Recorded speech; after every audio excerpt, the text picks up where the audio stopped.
Gadis ini di bawah pengawasan sekelompok orang mesum. Mereka membuat banyak pose aneh untuknya. Jika tidak ada yang bisa dilakukan, dia tidak diizinkan untuk bergerak. Kalau haus, cuma bisa merangkak ke tanah untuk minum. Bahkan jika dia mau ke toilet juga tidak bisa. Harus langsung mengeluarkannya di tempat saja. Dia tidak tahan lagi. Untuk jaga posenya. Untuk mempertahankan posturnya, kelompok mesum sudah pikir satu trik. Memakukan tangannya ke dinding. Baru saja beberapa hari sebelumnya, gadis ini berada di kelas intelektual. Adalah kebanggaan orang tuanya. Kejadian kali ini dimulai di kamar sewaan. Dia berdebat dengan ayahnya. Karena dia sangat marah sehingga dia melarikan diri dari rumah. Karena dia tidak punya banyak uang. Dia menyewa apartemen murah untuk tinggal sementara. Lingkungan di sini benar-benar tidak buruk. Tetangga sangat terbuka. Dia belum memutuskan untuk menyewa, tetapi semua orang di sekitar telah datang untuk menyapanya. Sarah melihat-lihat. Tidak buruk, saya memutuskan untuk menyewanya. Struktur ruang ini sangat bagus. Hanya ada satu hal yang dia tidak suka. Hewan peliharaan tidak diperbolehkan. Sarah memiliki kucing. Dia benar-benar tidak ingin meninggalkannya. Jadi ketika dia masuk dia berbohong kepada manajer. Dia tidak punya hewan peliharaan. Kontrak telah ditandatangani. Dia pikir semuanya berjalan dengan baik. Pada hari-hari pertama, sesuatu yang sangat aneh terjadi. Sarah menemukan bahwa di apartemen ini ada seorang pria. Selalu bertindak mencurigakan. Saat Sarah pindah ke sana, dia selalu awasinya dari atas. Makan juga tetap melihatnya. Perasaan itu tidak berbeda dengan orang cabul. Sarah diamati olehnya sepanjang hari. Dia merasa sangat terganggu. Tunggu sampai malam. Tampaknya ada suara sesuatu. Bahkan tidak berhenti. Membuat Sarah tidak bisa tidur. Jadi besoknya, kelihatan dia lelah. Tapi harus bangun. Kemudiannya dia melihat ada satu kertas yang dimasuki kamarnya. Sarah membacanya. Tidak menyangka itu adalah surat ancaman. Bukankah itu karena dia memiliki kucing yang telah ditemukan? Ada tulisan yang berkata bahwa dia akan membunuh kucingnya. Dia tidak menyangka bahwa adopsi kucingnya telah ditemukan. Dia benar-benar ketakutan. Jadi dia dengan cepat sudah berlari keluar kamar. Mau tahu suratnya yang dikirim oleh siapa. Tapi baru keluar, melihat semua tetangga normal yang sedang senyum dengan dia. Tapi dia sudah menyadari bahwa orang yang tulis surat itu adalah salah satunya. Pasti ada yang berkonspirasi dengannya. Karena kurang tidur, produktivitas kerjanya berkurang. Selama ini, dia sering dimarahi oleh pemimpin. Untungnya dia punya rekan kerja untuk menghiburnya. Terkadang dia mengikutinya kembali ke apartemen untuk curhat padanya.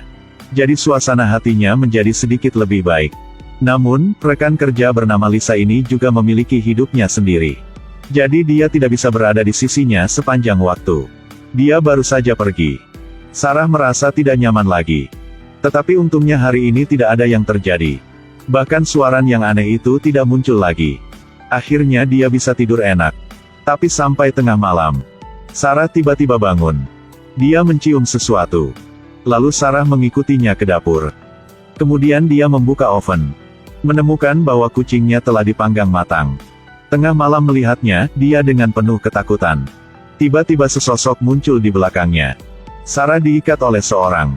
Nama dia Brian. Ketika Sarah ke sini, dia sangat baik. Membantunya membawa barang bawaannya. Sikapnya sangat hangat.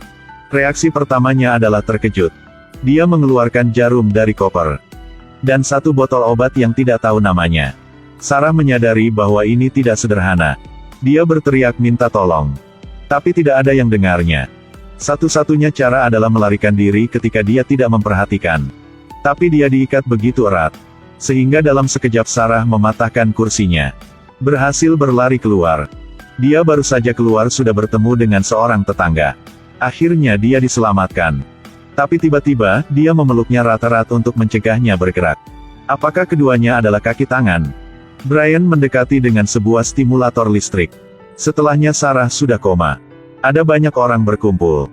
Tapi tidak ada yang membantu Sarah. Manajer juga datang untuk melihatnya. Di bawah tatapan mereka, Sarah disuntik di leher lalu telah koma. Sampai dia bangun. Dia menyadari bahwa pakaiannya sudah digantikan. Dia juga terkunci pada sebuah ruang tertutup. Ruangnya kosong. Hanya ada 2 lampu merah. Dia mulai berteriak minta tolong. Saat ini, ada suara langkah kaki terdengar di luar pintu. Gadis ini dipenjara oleh sekelompok orang mesum. Mereka memaksanya untuk meletakkan tangannya di dinding. Menghadapi siksaan ini, tentu saja, dia tidak mau. Sehingga pada akhirnya mereka sudah memakukan tangannya ke dinding. Tapi ada yang lebih menakutkan. Saat itulah dia dalam keadaan koma. Mereka menyamar sebagai Sarah untuk meminta pengunduran dirinya. Menghancurkan telepon dan kartu banknya. Mereka menyamar sebagai dia untuk memutuskan kontak dengan teman-temannya. Jadi sekarang dia sendirian. Kemudian Brian sudah menyuruhnya untuk meletakkan tangannya di dinding. Tapi pose ini agak memalukan. Sarah gak mau. Lihat begitu. Dia sudah panggil beberapa orang datang. Baru masuk, dia sudah menunjukkan bekas luka di tubuhnya. Telinga dan matanya seperti ini. Karena dia menolak untuk mengikuti perintah. Melihatnya begitu, Sarah benar-benar melepaskan. Mengikuti perintahnya. 2 tangan di dinding. Brian mengatakannya bahwa biasanya dia harus melihat 2 lampu merah itu. Lampunya masih merah jadi dia harus mempertahankan pose itu. Sampai lampunya mati dia baru bebas. Selalu ada CCTV 24/24. Jika kamu malas, kami akan menghukummu. Sarah baru saja melihat akhir tragis pria itu sehingga dia tidak berani memprotes. Dia bertahan berdiri seperti itu selama beberapa jam.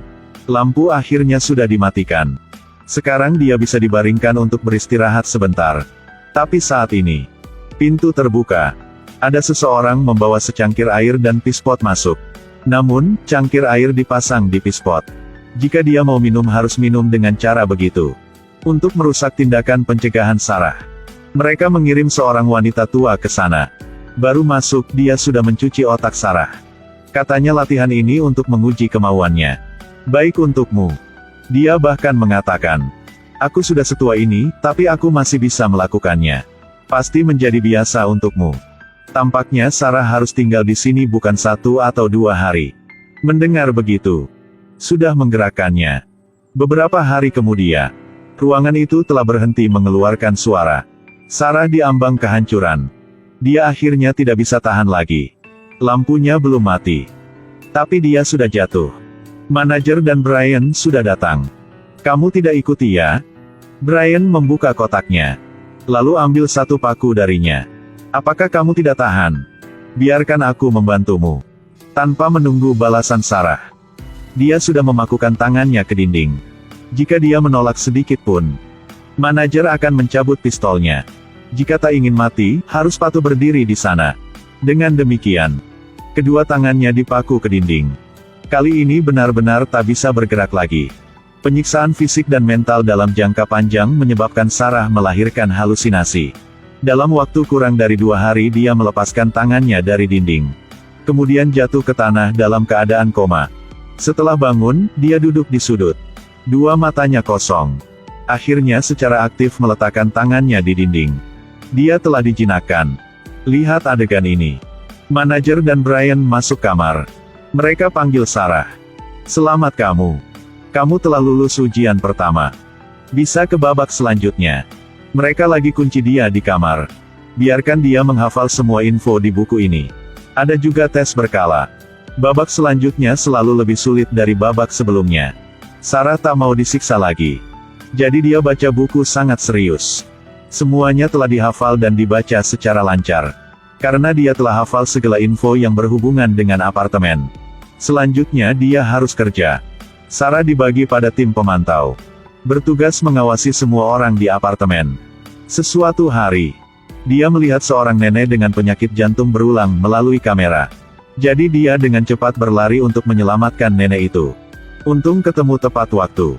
Meski bisa jaga dia tetap hidup. Tak lama kemudian, semua orang mengunjungi nenek itu. Sarah merasa ada sedikit hangat.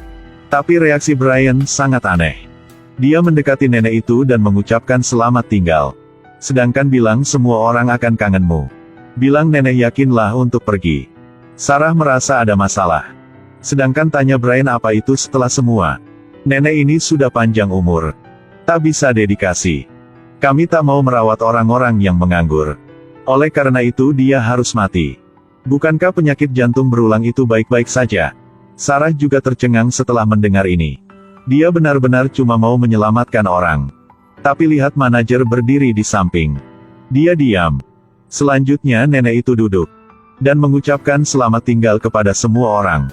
Kemudian ada seseorang menggunakan kantong plastik untuk menutupi kepalanya. Akhirnya dia telah meninggal. Sangat cepat Sarah lulus segala ujian. Resmi bergabung dengan kehidupan di apartemen. Sesuatu hari, semua orang mengucapkan selamat ulang tahun Sarah. Mereka hanya memberi selamat setengah dari itu. Manajer tiba-tiba angkat bicara. Katanya istri pria bermata satu ini telah meninggal pada tahun yang lalu. Sarah terlihat sangat sama dia. Setelah bilang, dia pegang tangan mereka.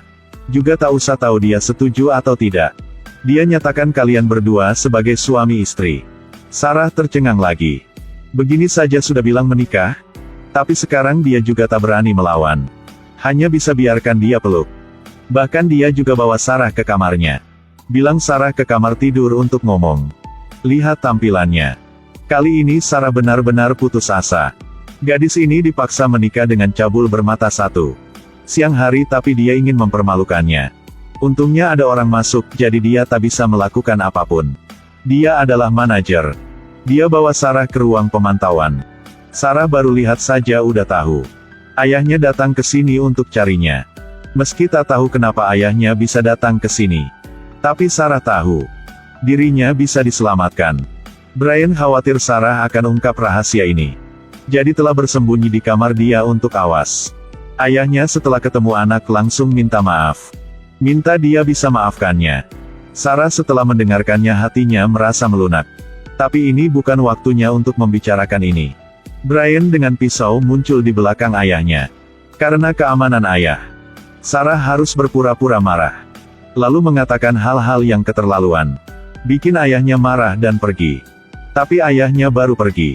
Lisa datang. Manajer bilang dia terlihat sangat mampu. Jadi ingin dia tinggal di sini. Sarah dan Lisa dulunya adalah rekan. Sangat baik untuk memberikan sarannya. Jadi malam itu mereka mengeluarkan serangkaian suara aneh. Kemudian bawa dia ke ruangan tertutup. Ingin menggunakan trik lama untuk membuatnya tunduk. Kepribadian wanita ini cukup kejam. Tak hanya tak berkoordinasi, dia juga menggigit telinga Brian hingga merah. Karena ingin menaklukkannya dengan cepat. Manajer bikin Sarah masuk. Agar Sarah menasihatinya. Tapi Sarah juga tak tega memperlakukan temannya seperti itu. Jadi dia telah mengatakan kata-kata provokatif kepada Lisa untuk mengeluarkannya dari sini. Sarah sangat tahu bagaimana memarahi orang, Lisa benar-benar marah. Dia mendorong Sarah ke bawah dan melarikan diri. Tapi saat ini manajer memblokir tepat di depan pintu. Dia melihat Lisa ingin kabur jadi dia mencabut pakunya. Lisa mencoba untuk berjuang. Manajer hanya bisa bikin Sarah memaku Lisa. Pas saat dia akan menjatuhkan palu. Sarah merasakan kesempatan telah datang. Dia memasang alat itu langsung ke pergelangan tangan manajer. Sarah bawa saudarinya melarikan diri. Tapi si manajer belum mati. Dia mencoba untuk bangun dan memberi Lisa tembakan di kepala. Lihat Lisa mati di depan mata, Sarah sangat marah. Dia menjatuhkan manajer dan kontrolnya. Kemudian dia ambil kunci apartemen darinya. Dan juga pistol ini. Karena kamar ada kamera. Jadi semua orang di apartemen tahu segala. Nunggu sampai dia keluar dari kamar mereka mengelilinginya. Sarah mengangkat senjatanya untuk mengancam mereka tak mendekat. Lalu dia bilang dengan semua orang bahwa si manajer itu telah mati. Kita bebas kok. Tapi mereka tak ada yang berlari. Mereka seperti zombie yang mengelilingi mangsanya adalah Sarah. Brian bilang dengan dia. Di tempat kami tak perlu manajer. Karena semua orang sangat bebas. Udah ngerti. Dia tahu dirinya tak bisa merekomendasikan orang-orang ini. Jadi dia mengancam mereka untuk melepaskannya kalau tidak dia akan melepaskan tembakan. Brian bilang bahwa kamu tak bisa lakukan begitu.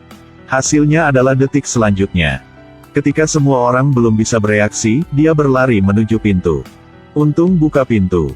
Tapi saat ini, ada satu orang tangkap dia. Sedangkan Sarah menghilang kunci. Senjata juga diambil oleh pria bermata satu. Sarah putus asa. Sedangkan bilang dia tembaknya. Tapi suara pistol bergema. Orang yang sedang pegang dia telah mati. Sarah tercengang selama 2 detik. Tapi tiba-tiba Sarah didorong keluar olehnya. Dia ingin bantu Sarah melarikan diri. Dia memblokir semua yang lain. Kemudian bunuh diri dengan tembakan. Pintu ditutup. Lalu Sarah lari gila-gilaan. Dia merasa telah berlari cukup jauh dari mangsanya baru berani berhenti. Tapi belum senang lama. Lonceng peringatan berbunyi lagi. Dia berbalik baru menemukan rumah di pinggir jalan. Menjadi bagian dari tempat ini. Lihat lampu merah yang terus berkedip di depan mata. Sarah mengepalkan tinjunya.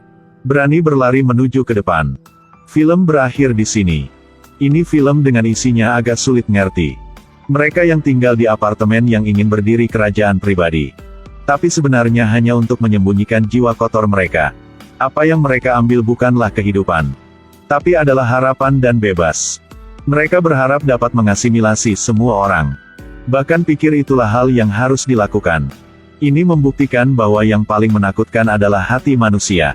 Kamu tak bisa tahu di bawah wajah yang lembut. Menyembunyikan begitu banyak pikiran menakutkan. Endingnya tak ada yang perlu dibahas, semuanya memuaskan. Lebih menekankan pada konten film. Saat Sarah pikir dirinya telah keluar dari apartemen yang neraka itu.